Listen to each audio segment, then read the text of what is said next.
Friends, welcome back to my channel. तो मैं आ गई हूँ नेक्स्ट पार्ट के साथ। मैंने आपको पिछले पार्ट में इंट्रोडक्शन दिया था बायोलॉजी के बारे में, तो अब मैं आपको डिस्कवरी के बारे में थोड़ा बताऊँगी। Discovery in 1665 Robert Hooke observed a honeycomb like pattern in a slice of a कॉक under his simple microscope.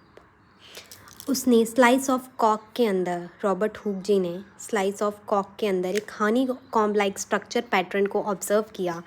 He called each box like a compartment as a cell. उन्होंने बताया कि हर जो मतलब उसके अंदर एक बॉक्स था वो एक कंपार्टमेंट की तरह था, जैसे कि cell, a small room.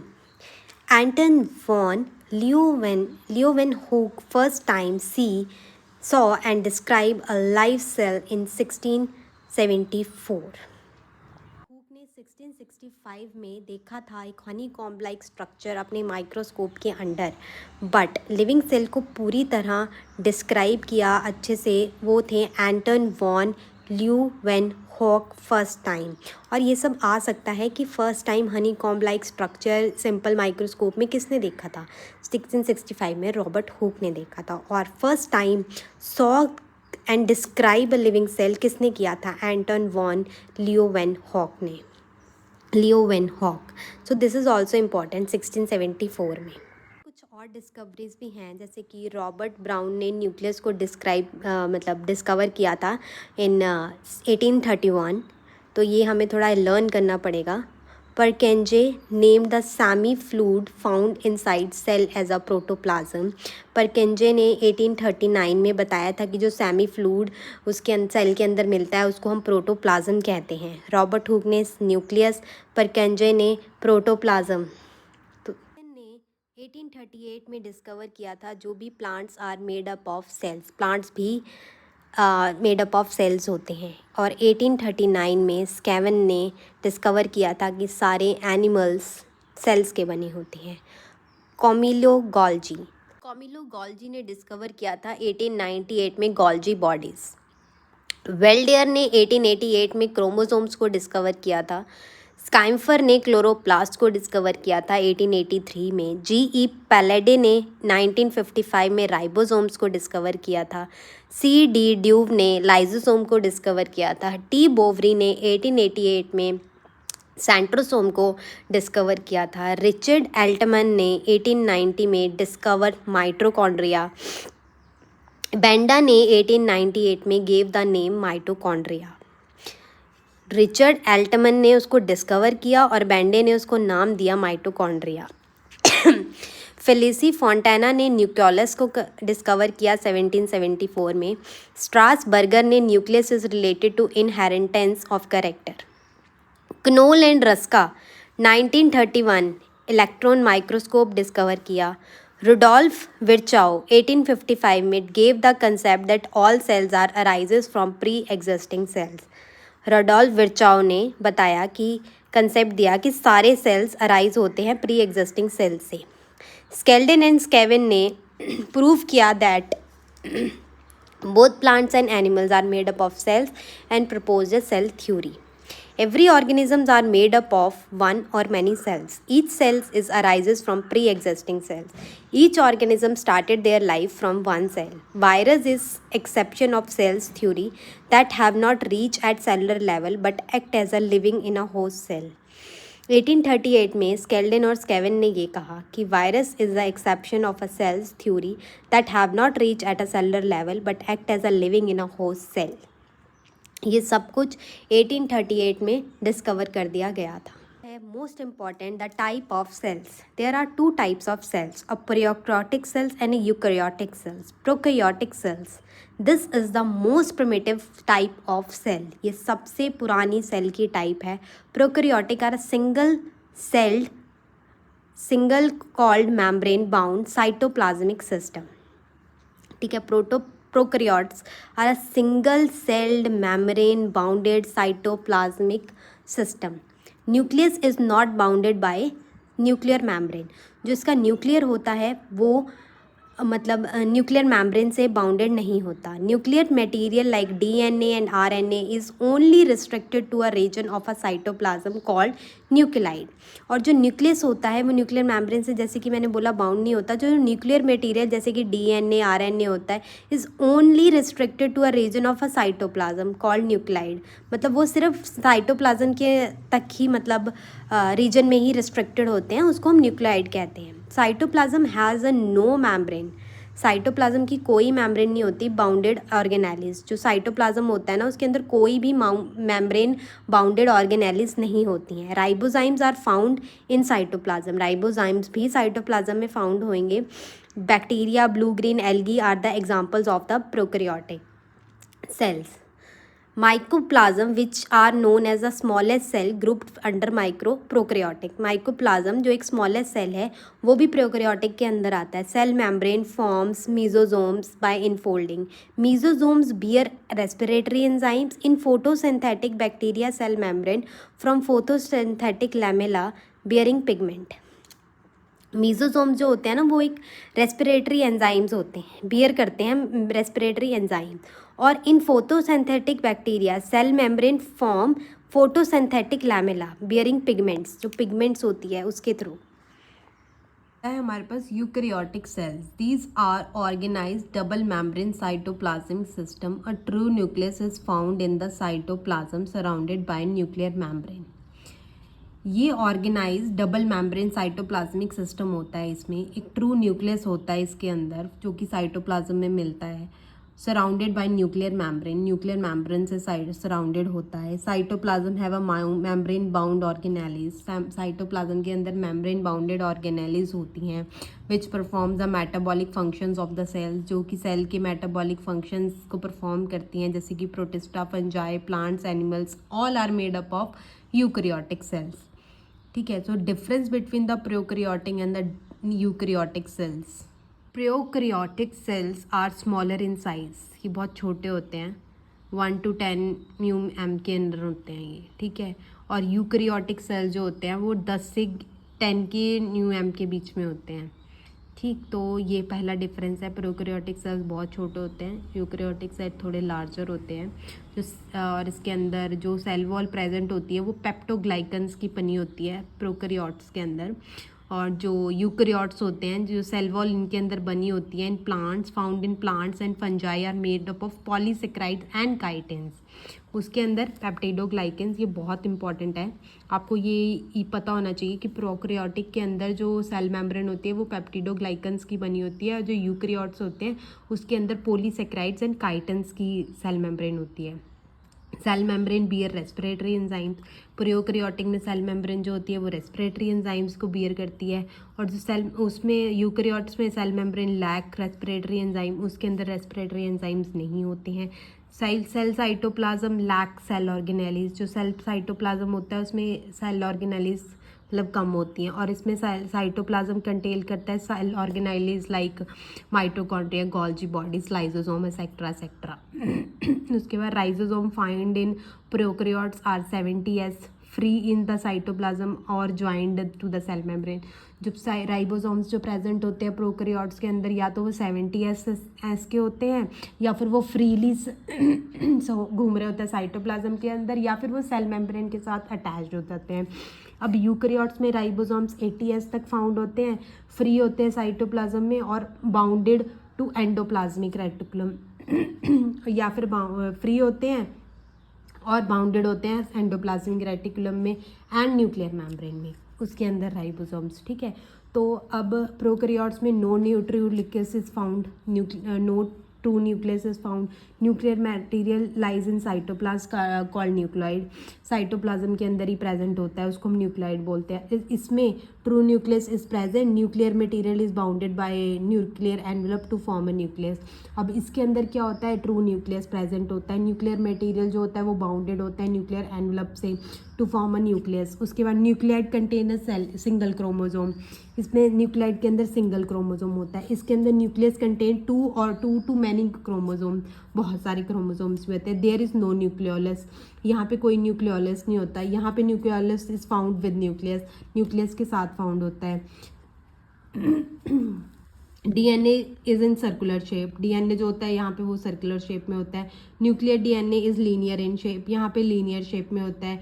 DNA occur in cytoplasm, DNA cytoplasm के अंदर होता है। DNA found in nucleus as well as mitochondria and plastids, यहाँ पे डीएनए माइटोकॉन्ड्रिया में भी होता है, प्लास्टिड्स में भी होता है, यहाँ पे सिर्फ साइटोप्लाज्म में होता है। Cell membrane folded to form a mesosomes, यहाँ पे सेल मेम्ब्रेन फोल्ड करके मीजोसोम्स बनाती है to bear a respiratory enzyme and a photosynthetic lamina, पर यहाँ पे cell membrane does not fold to form a mesosome and a lamellae.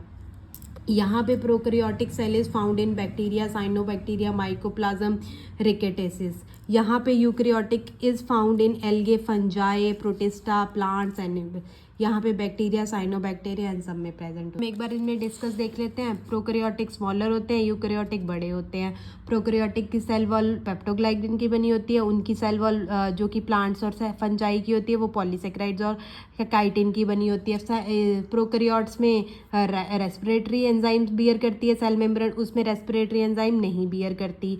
और इसमें cytoplasm lack of cell organelles, prokaryotic में lack of cell organelles होता है cytoplasm में, उसके अंदर कंटेन करता है सेल ऑर्गेनेलिस जैसे कि माइटोकॉन्ड्रिया, गोल्जी बॉडी, ये वो। इसमें प्रोकैरियोट्स में राइबोसोम फाउंड करते हैं। Prokaryotes are of 70s, free in cytoplasm और ज्वाइंट टू सेल मेम्ब्रेन, और यहाँ पे 80s पे फाउंड करते हैं और बाउंड करते हैं एंडोप्लाज्मिक रेटिकुलम से एंड न्यूक्लियर मेम्ब्रेन से, ठीक है।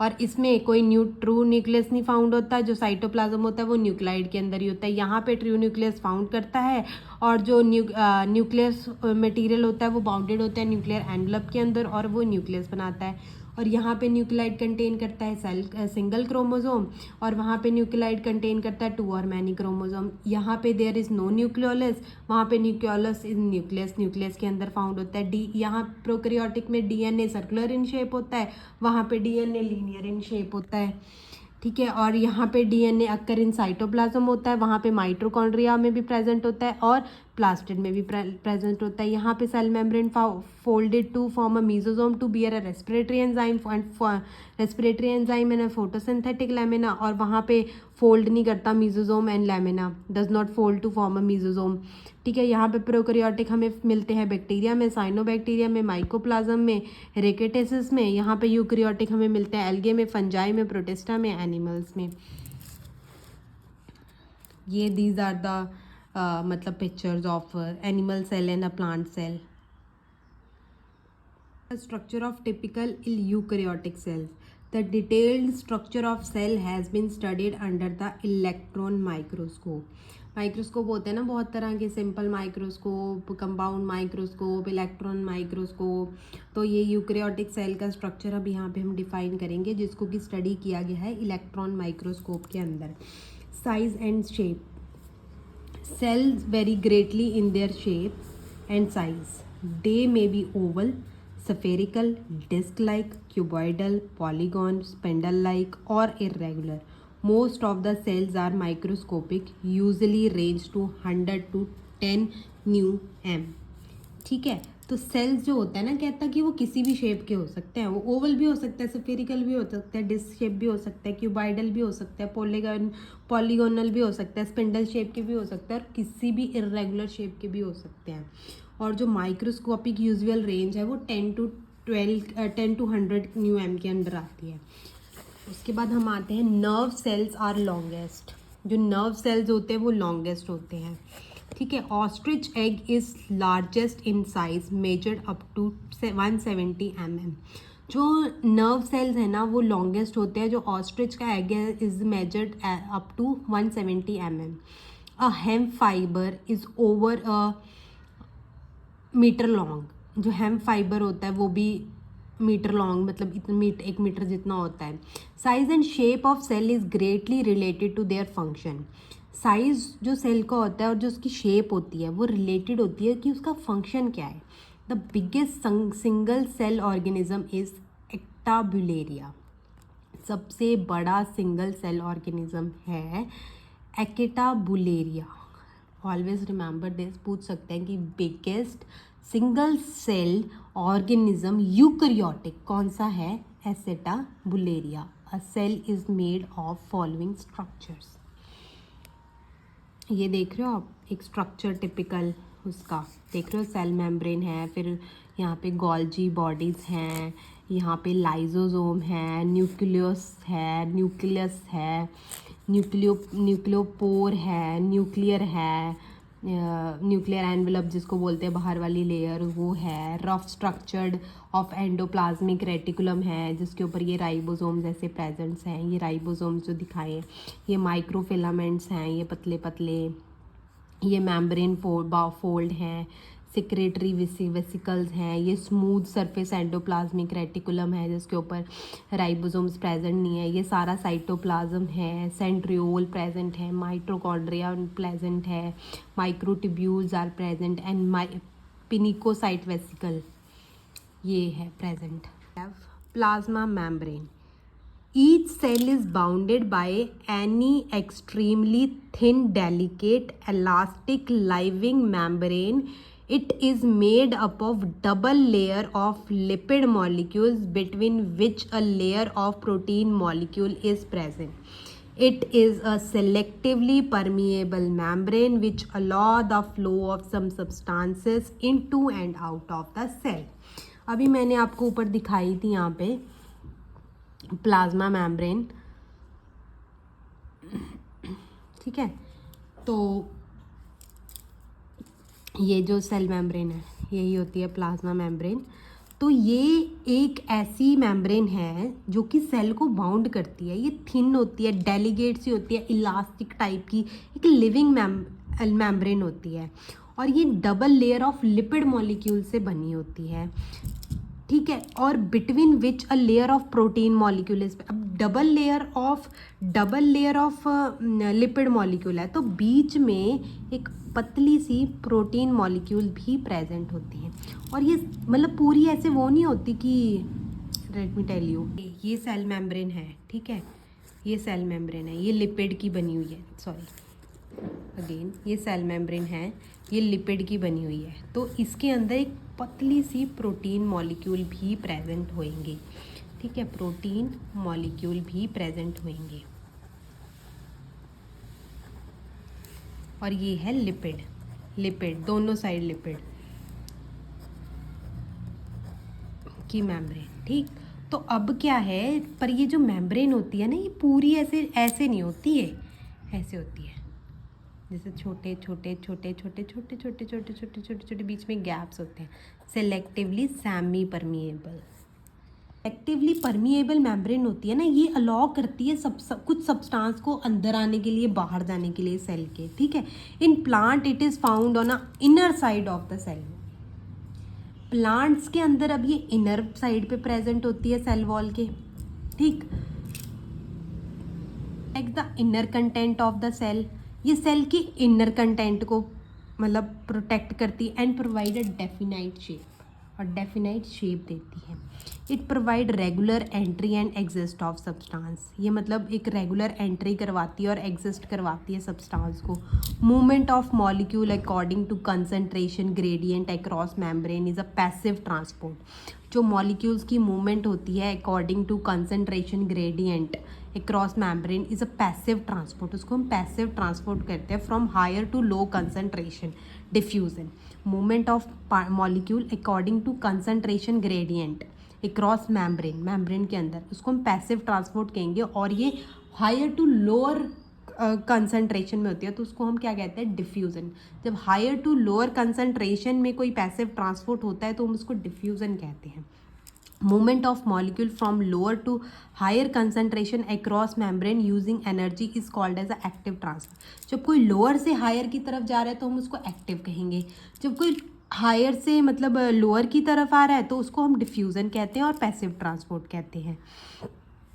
इन animal cell it take part in the formation of vesicle, cilia, flagella and microvilli.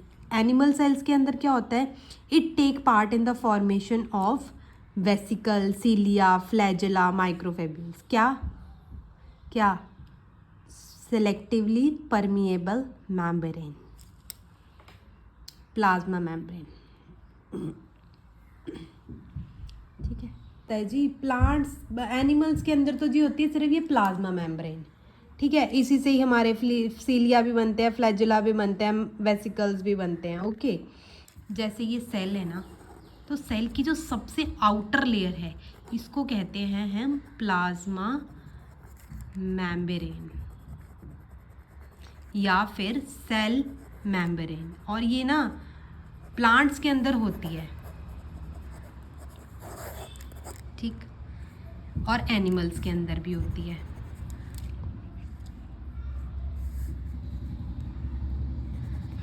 Animals के अंदर भी होती है, तो दोनों के अंदर ये प्रेजेंट होती है। प्लांट्स एंड एनिमल्स में हमारी सेल मेम्ब्रेन प्रेजेंट होती है। और जो एनिमल्स होते हैं उसमें तो जी ये सीलिया, फ्लैजेला बनाने के काम भी आती है, वेसिकल्स उन सब के बनाने के काम भी आती है, ठीक।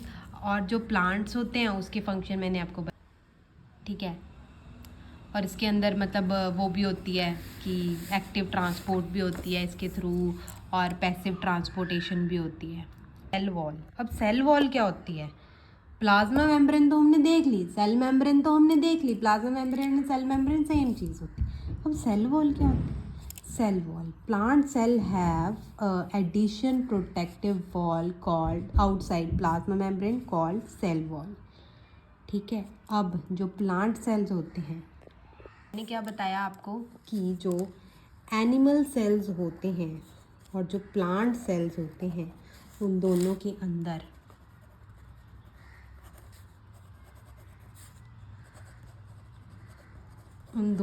अंदर प्लाज्मा मेम्ब्रेन प्रेजेंट होती है, जिसको हम सेल मेम्ब्रेन भी कहते हैं, ठीक है। अब क्या होता है, जो ये प्लांट सेल होते हैं ना, इसके बाहर भी एक मेम्ब्रेन होती है और उसको हम कहते हैं सेल वॉल। ये प्लाज्मा मेम्ब्रेन को भी प्रोटेक्ट कर रही होती है, इसको हम सेल वॉल कहते हैं।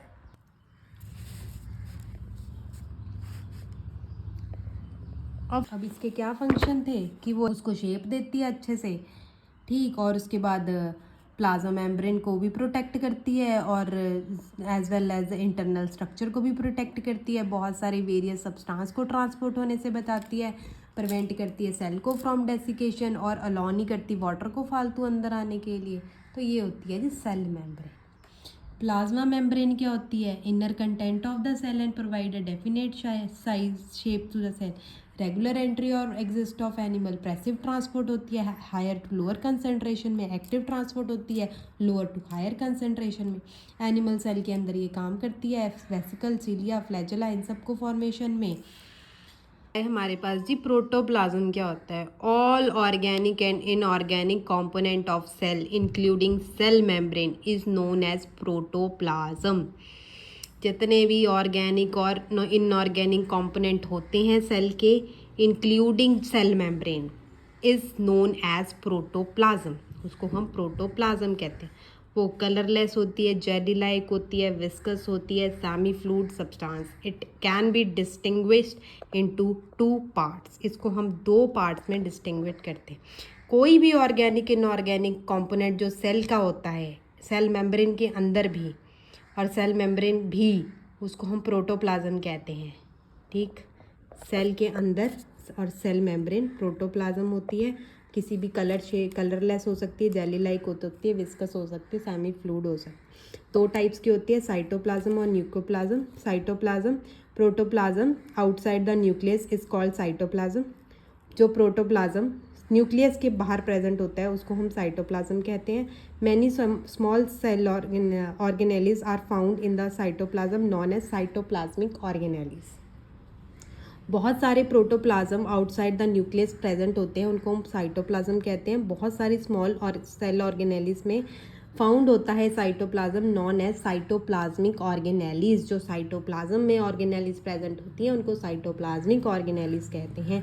न्यूक्लियोप्लाज्म वो प्रोटोप्लाज्म होता है जो कि इनसाइड द न्यूक्लियस होता है। प्रोटोप्लाज्म होता है जो भी सेल मेम्ब्रेन, सेल के अंदर वाले पार्ट सब प्रोटोप्लाज्म होते हैं। सेल, अब प्रोटोप्लाज्म दो टाइप की होती है, एक साइटोप्लाज्म एंड न्यूक्लियोप्लाज्म। जो साइटोप्लाज्म होता है, जो मतलब कि न्यूक्लियस के बाहर वाला सारा चीज़, वो साइटोप्लाज्म होती है। कोई भी ऑर्गेनेली उसके अंदर प्रेजेंट है वो साइटोप्लाज्मिक ऑर्गेनेली है। न्यूक्लियोसोम जो कि न्यूक्लियस के अंदर होता है और वहाँ पे सारा न्यूक्लियोप्लाज्म होता है। नेक्स्ट पार्ट में हम डिस्कस करेंगे साइटोप्लाज्मिक ऑर्गेनेलिस के बारे में। तो तब तक के लिए bye bye, take care and study hard, और please subscribe and like my channel and do share with your friends who is preparing for all the government exams, because general science एक ऐसा सब्जेक्ट है जो सब में आता ही आता है। अभी मैंने बायोलॉजी से शुरू किया है, इसके बाद मैं बाकी physics, chemistry, science, tech, environment, EVS सब कवर करूँगी। और इसके साथ साथ मैं जैसे डीएसएसबी, सीटेट के एग्ज़ाम्स के लिए चाइल्ड पीडियोगॉगी वगैरह होता है, उन सबको भी मैं डिस्कस करूँगी।